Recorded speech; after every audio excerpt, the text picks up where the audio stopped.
Okay, let's unpack this. Have you ever really thought about the whole medical school admissions journey? It's often seen as, just hitting the books, but it's way more complex. Like a maze, really. Applications, rules, quotas, especially when you zoom in on a specific place like Assam. So today we're taking a deep dive into the National Eligibility Cum Entrance Test, NEET UG 2025. We'll explore how it really shapes the path for aspiring doctors, particularly those looking at Assam. We've got a good stack of sources here, the official NEET UG 2025 information bulletin from the NTA. Some really interesting stuff on key places like Assam Medical College too. Our mission today, cut through the complexity, give you the essential nuggets you need to be properly informed about this pathway.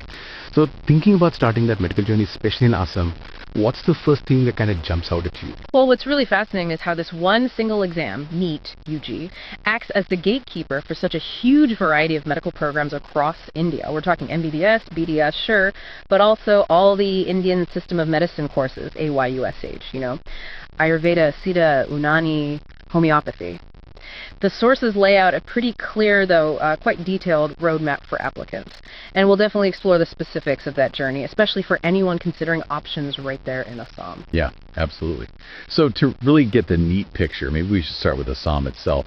What's the medical scene like there, based on our sources? We know places like the Assam Medical College are central. They really are. Assam Medical College, for instance, it's not just MBBS. They offer a really broad range of courses, undergraduate and postgraduate. Our sources list things like community medicine, general medicine, nursing, pharmacy, various surgical fields like orthopedics, general surgery, and even highly specialized areas, cardiology, neurology, plastic surgery. It points to a pretty robust medical education system. And beyond the education side, patient care is obviously huge for these institutions. What do we know about the patient services, say, at Assam Medical College? Oh, it's massive. They run extensive outpatient departments in so many fields. General medicine, surgery, yes, but also rheumatology, diabetes, neurosurgery, all on specific days. Plus, of course, crucial emergency services. Casualty, pediatrics, obstetrics, psychiatry available 24/7. And a really notable point mentioned is that foundation stone laid back in February 2016 for a big 192-bed super specialty hospital, including a 60-bed ICU, a cath lab. The idea is to boost specialties like neurology, neurosurgery, cardiothoracic surgery, nephrology, pediatrics, so connecting that back to students, this kind of growth, this infrastructure investment. It signals, growing opportunities in Assam's medical field. Okay, good context. Now let's zoom out to the main event, NEET UG 2025. This is the big one. The common test for pretty much all undergraduate medical admissions in India. If you're aiming for a medical career, understanding this exam isn't just helpful, it's, critical. It absolutely is. The National Testing Agency, NTA, they've been running NEET U since 2019. They operate under the NMC Act and the NCISM Act, which basically means NEET U is the qualifying exam for MBBS, BDS, BAMS, BSMS, BMS, BHMS, across all institutions everywhere. So the big question is, what are the key details for 2025? The dates, the structure. Right, and for anyone listening, you'll want to note these down. The sources give a really clear timeline for NEET UG 2025. These dates are firm. Online applications, that window is February 7th, 2025 to March 7th, 2025. And the fee deadline is also March 7th, 2025. Both cut off at 11:50 p.m. Don't miss that. Corrections. There's a very short window, March 9th to 11th, 2025, exam day. It's set for Sunday, May 4th, 2025. The timing is 2:00 p.m. to 5:00 p.m. IST. That's 180 minutes. And your admit card should be available around May 1st, 2025. Fees, this varies.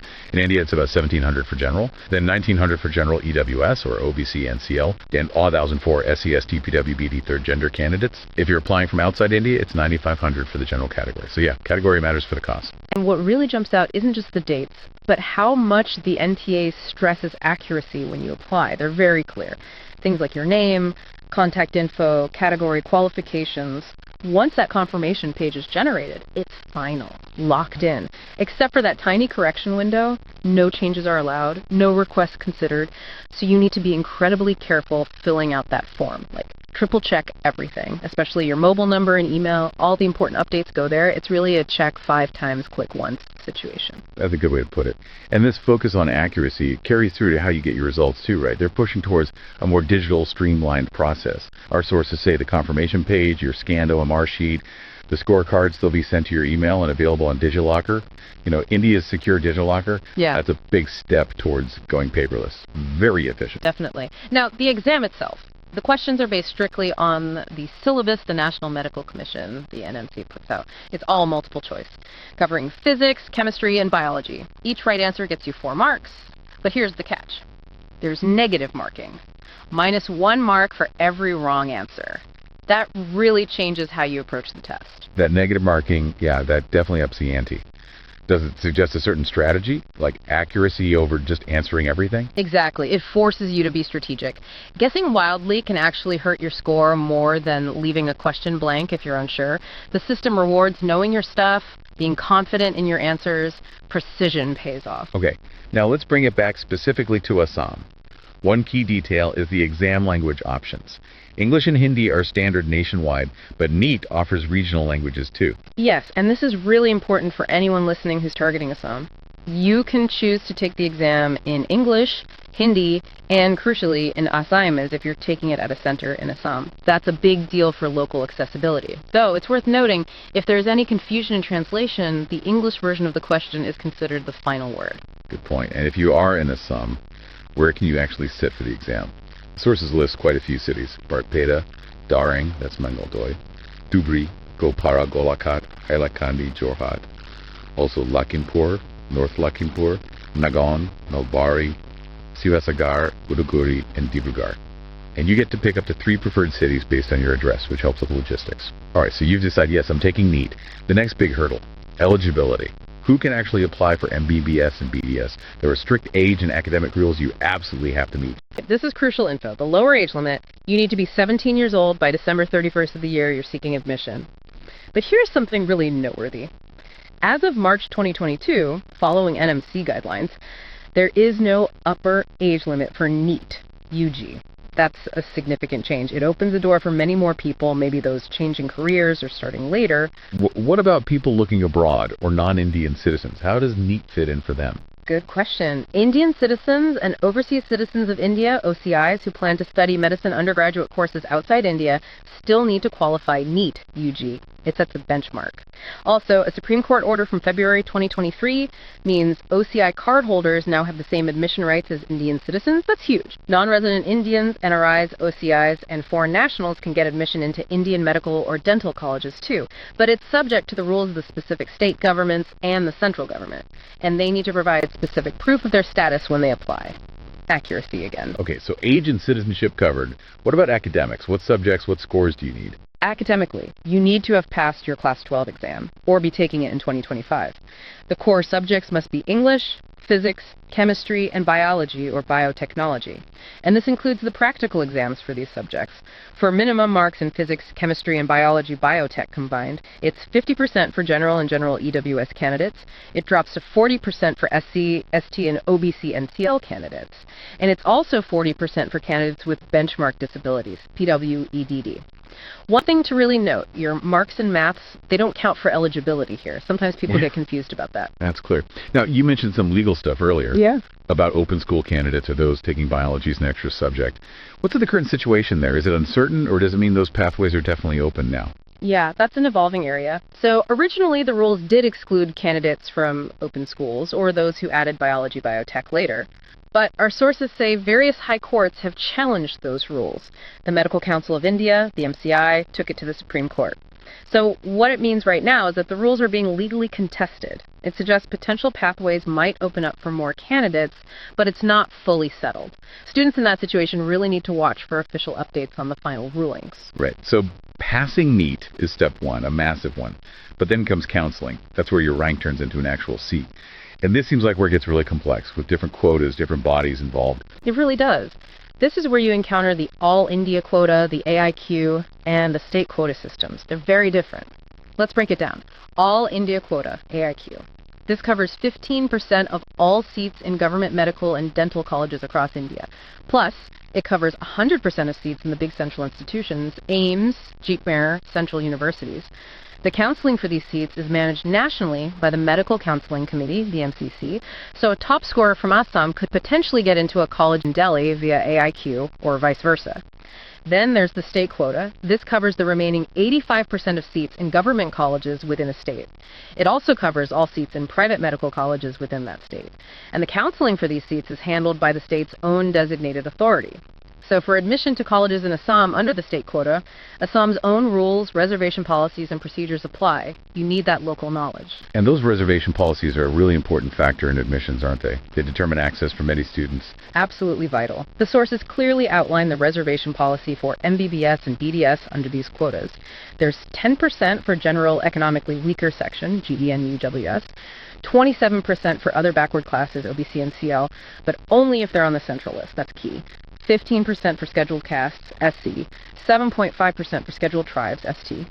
And then there's a 5% horizontal reservation for persons with benchmark disabilities, PWBD. Horizontal means these PWBD seats are spread across all the other categories, general, OBC, SC, ST. It ensures representation within each group, and naturally, you need a proper disability certificate from a designated center for this. That horizontal reservation for PWB is definitely crucial for accessibility. You also mentioned something about seat blocking and counseling. Yeah. A measure to keep things fair. Yes, exactly. It's designed to stop candidates from holding onto a seat they don't actually plan to take, which blocks others. The rules are quite strict. If you're allotted a seat by the MCC in round 2 or any later round and you don't join, you forfeit your security deposit. It's a financial penalty to encourage people to make firm decisions and let the allocation process work efficiently for everyone. Makes sense. Now, while MBS gets most of the attention, NEET UG isn't just for that, is it? It covers other important fields, too. That's absolutely right. NEET UG 2025 is also the gateway for BDS, Bachelor of Dental Surgery, and for all the AYUS courses.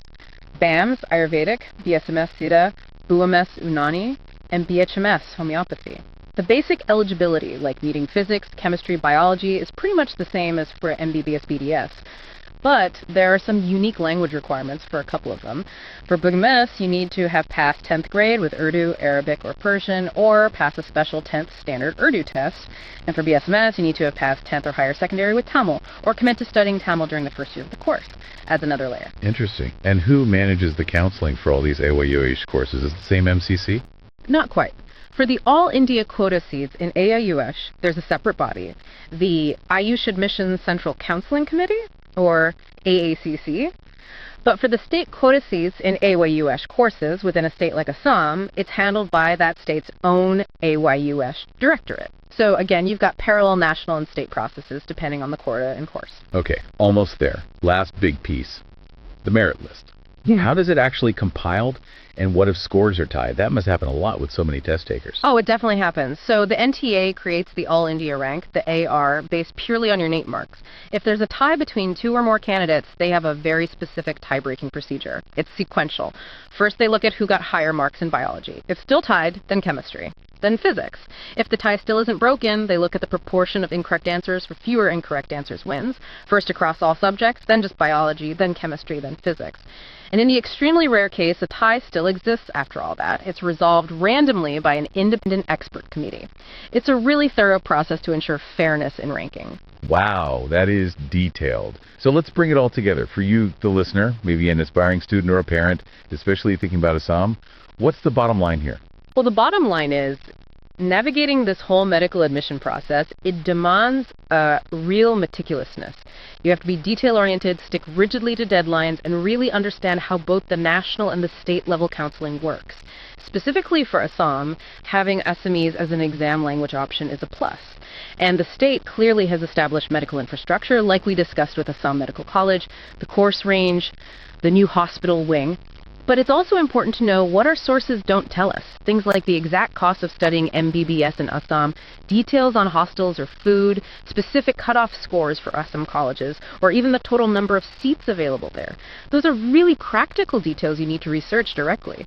Look at Assam's official state health or medical education websites, or the college websites themselves. Right, so our deep dive today really unpacked this, didn't it? The whole complex world of medical admissions, zeroing in on NEET 2025 and how it plays out for Assam. We've covered the critical dates, the eligibility hoops, the different counseling paths, even the nitty-gritty rules of the exam. It's so clear that being prepared means much more than just acing the test. It's about mastering the whole system. Yeah, and what's striking is just the scale of it all, how the NTA standardizes this process, bringing so many different medical fields under one huge national exam. It really underscores how vital it is to stay glued to official sources, NTA, MCC, the AYUS ministry websites. Things change, policies get updated, so you have to stay informed. Absolutely. This whole conversation really drives home that getting into medicine, it's not just about being smart. It's about incredible discipline, resilience, and frankly, being able to navigate a very demanding system. So for you listening, thinking about this path, maybe chew on this. How important is mastering the process itself alongside the academics? And what steps can you take starting now to make sure you're ready, not just for the NEET exam, but for the entire complex journey into medicine?